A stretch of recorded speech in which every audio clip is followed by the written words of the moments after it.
Ambia uwe na imani utapona. Kaja kuona ni Mungu kabisa. Bwana Yesu asifiwe. Jeraha la nje. Yule baba changu. Kwa hiyo kusema katika kuitwa, jamaa, tusimame katika misingi ya kimungu. Tusimame katika neno la Mungu. Tusijichanganye. Acha macho kwa wanawake na wanawake waache macho kwa wanaume. Acheni hivyo. Ni vitu vyenye vinatutoa uwepo moja kwa moja fupi. Utakuta kinatoka kapufu. Sasa kwa hivyo natoka ni pumzi na fulani. Na ndio kwa maana kuna kijana mmoja hapa ameuliza, kwa hiyo kwa wachungaji hakuna uaminifu? Kwa mapresident wa kwaya hakuna uaminifu? Kwa wakurugenzi wa wamama? Hii kijana unajua usikie jibu lako huko. Hakuna uaminifu? Uaminifu wapo. Bwana asifiwe. Na wasio kuwa waaminifu wapo. Waaminifu wapo na wasio kuwa waaminifu wapo. Mimi ukija kwangu na njia ile ya usharati, unajigonga kumwamba kabisa wa kweli kweli. Bwana asifiwe. Hata niwaambie kweli. Ile usharati asema moja kwa moja, unajigonga kumwamba wa kweli kweli. Ndio kitu katika kukua kwangu. Ndio kitu tena nilikuwa na dharau mimi. Mimi nilikuwa napiga kitu tena kilinisumbua. Nilikuwa napiga na ngumi sana. Ndio yangu kwa sasa sikuwa napatana na mabinti. Nilikuwa napiga mabinti. Ndio ilikuwa kazi yangu. Lazima kila wiki lazima tupige mabinti. Kwa hiyo mawasiliano ya binti na sisi ikakatika. Tukajenga uadui. Mpaka hivi. Niko mtu wangu mmoja tu. Mungemwona leo. Nani mnamjua? Si mlimwona kule kwenye mkutano wa wewe kemo mlimwona kule. Wale kusema hivi, watu wa Mungu, vijana wenzangu, na mimi nilikuwa kijana.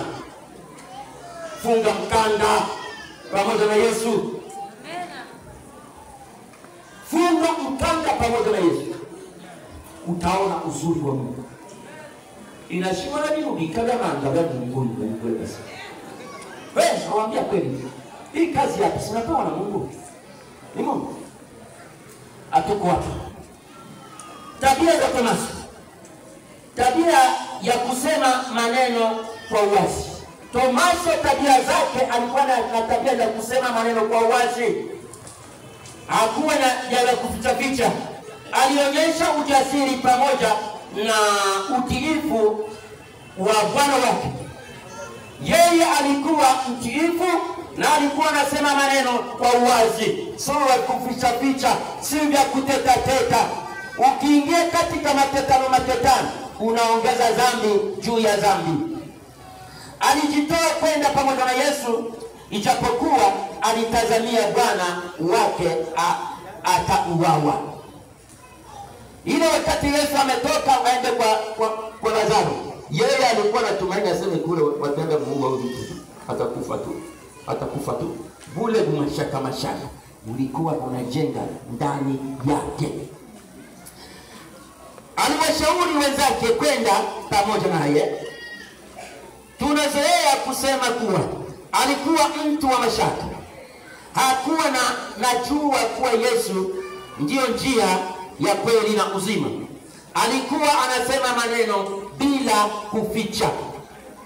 Kuna mambo yanayoonyesha kwamba alikuwa mtu wa tabia za kusema uwazi. Alisema mawazo bila kuficha. Mtu wa kuwa na moyo wa kusema uwazi, ujue huyu mtu ndani yake mna kweli. Mtu wa kweli hafiche neno. Na ukiwa na kweli na ukimwamini Kristo, ujue kwamba ile kweli itazaa haki. Na haki inazaa nini?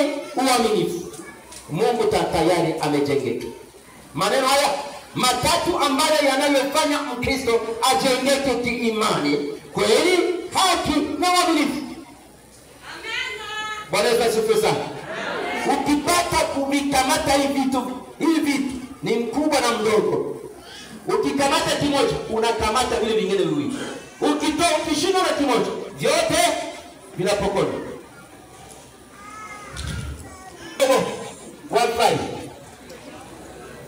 Yakobo 1:5, Mathayo 10:3.